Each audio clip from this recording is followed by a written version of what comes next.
go move on to the next one and hope it's correct. We made some mistakes at our first fur meet.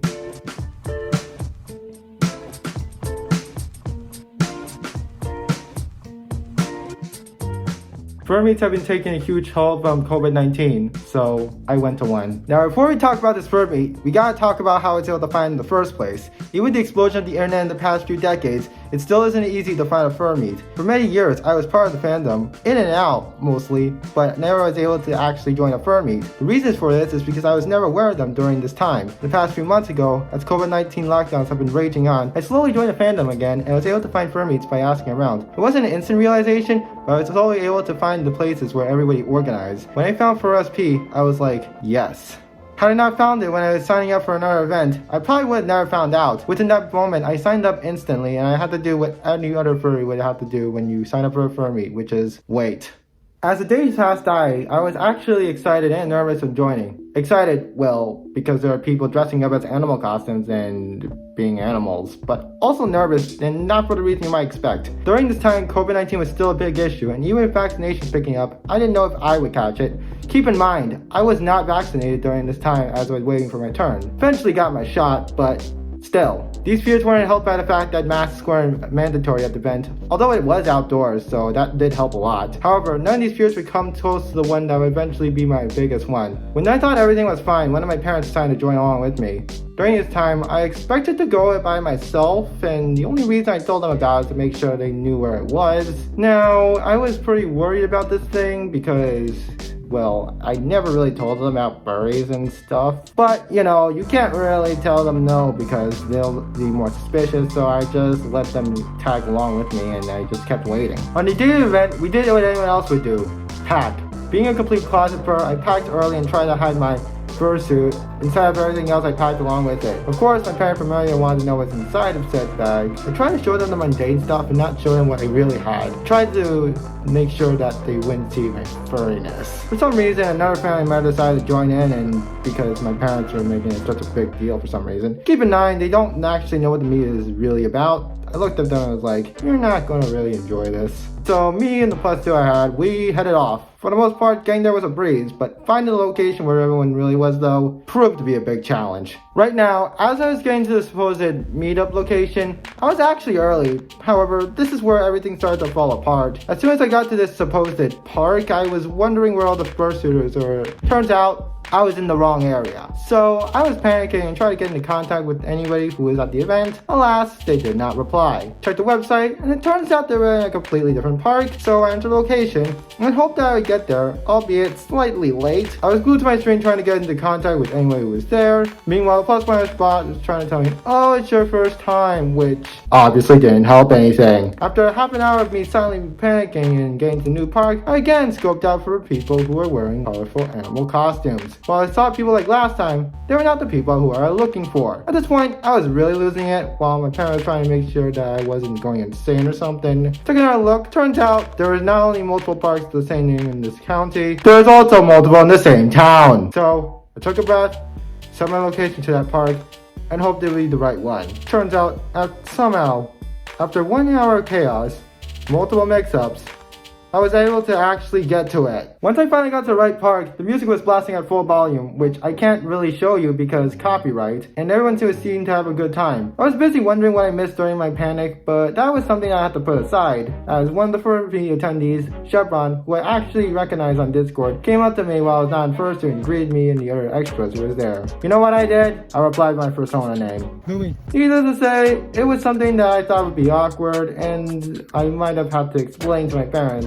after this. While all this was happening, I kind of forgot about the whole plus one situation. In fact, I was reminded about it when none of them asked what the furry was. I don't know, man, I'm just a dog. When we actually got to the area, I was actually pleasantly surprised when my plus one decided to leave me alone after dropping me off. It took a while, but it happened. I guess they were either so weirded out about the whole meetup idea, or they actually cared about my well-being. I'll let you decide. Once that was done, it was time to actually have some fun. Of course, since it was my first fur meet, I was a bit shy, of course, even with my homemade fursuit on. Sat by myself, ate alone. When you're eating alone.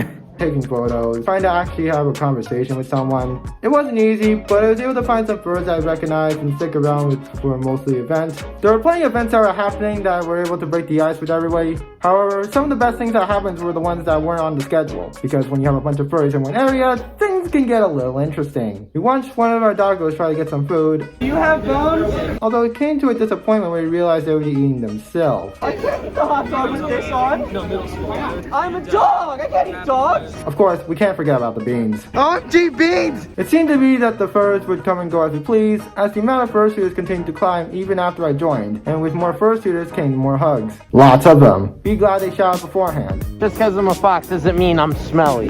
Given my first dose of the vaccine along with a year of masking, I try not to hug anyone, although this was a lot harder than you think.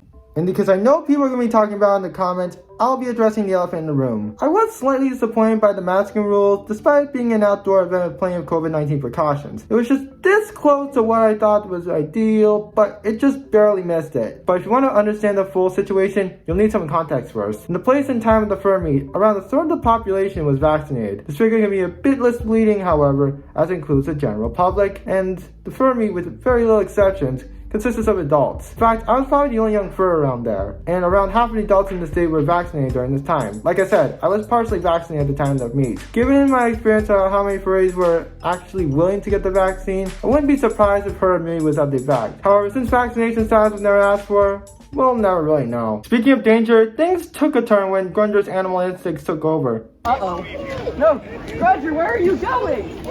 Don't hurt yourself. Grunter the fox rushed to the stream with Artico Husky on their tail, where the husky tried to convince the fox not to cross, fearing that they might hurt themselves. I'm a fox, we're in nature. But you're gonna hurt yourself. Looks like we got some rapids to deal with. Oh my, are you actually? Oh no. It makes no look like how we got the right path. Oh no. The right path. We need to make a drawbridge. I really want to climb that hill, but I don't know if it's good. They talked it out while the fox lost an eyebrow, leading to an awkward situation. That's pretty steep, and especially with these. Oh no! Oh no! Okay. Yeah, no, you didn't get that. You saw nothing. After a powerful speech from Artico, Grunter agrees and they hug it out. For the safety of yourself, do not fill up. I don't want to pick up a dead fox, okay? Okay. Aww. You're not gonna die, my dude. Aww. It's adorable. Of course, the fox picks up the husky back to base because that's how things are done around here. Oh no! Oh no! Oh no! Oh no! I got a fox! Help me! With some more hugs and snugs, we move to the jungle gym where Grunter seems to have a problem on the monkey bars. It's not a big deal, my dude. Uh-oh, SpaghettiOs. Oh, jeez. Help me! There's nothing I can do for you. My fox? I'm like half your size. Ow, my tail's hitting my head. Oh no. Ow. Doink. Oh no. Doink. Wait, yeah, what are you doing with my fox I'm tail? playing with it. It's moving around. I like it. Oh god, I'm lightheaded. Oh god, Get down. my butt. Oh no. That's very nice. Very nice. No more. You are probably sweating so bad. Yeah, Not stinky. Well, no musky husky. I don't know about all of that. I'm pretty sure he's stinky right now. I'm smelling something. Yeah, nice. Oh, it feels nice up there. It's slippery up here. Yeah, Oh no. careful. It's warm. The hugs continue, and after being ignored for quite some time, we finally get noticed by Artico and Twilight, with the husky taking a boop at the camera. I could have brought my, How are you? I'm Arctico, the snow dog, and you are? Aww. Adorable. So cute. Hi, camera. Boop. Where's this video going? YouTube or something? Of course, some furs don't like becoming called cute. You guys are all so cute. Oh my god. And you're gonna call me cute? You stop. With all the furries in one location, we took a group photo. Well,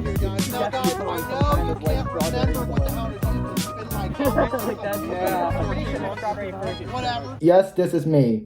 I can't point today. Unfortunately, the real world doesn't exactly get put on hold just because a Furmeet is happening, and the medical emergencies happen shortly after. I won't get to the details of it, but needless to say, it was a slight down for the event. Just as the Furmeet wraps up, however, a surprise guest by the name of Kitsu Galaxy comes in with full Kitsune glory. Even though they were late, they were able to end the Furmeet on a high note. Alas, nothing lasts forever, and we had to say goodbye. As I left the area and headed back to my boring life, I felt a sense of emotions. Obviously, I was very glad that I joined. Even with the challenges that I faced, I was delighted overall of the overall event and how Dashing Foxy was able to put it together. I was able to meet up for his time only met on a computer screen, but there was something that I also felt, a feeling of sadness. It's something that's commonly referred to as post-con depression, and it's the feeling you get after returning to a boring life again from a convention or Furmeet. I won't lie, I felt the days after the event, although not as strongly as others can feel. However, I did remember that I recorded a lot of the event, and I'll always be able to revisit this memory. I decided to turn the video into others see and give a little bit more joy in a world that has been ravaged by a pandemic in the last year. You might be wondering how I was able to find this Furmeet. This video will show you how to do just that.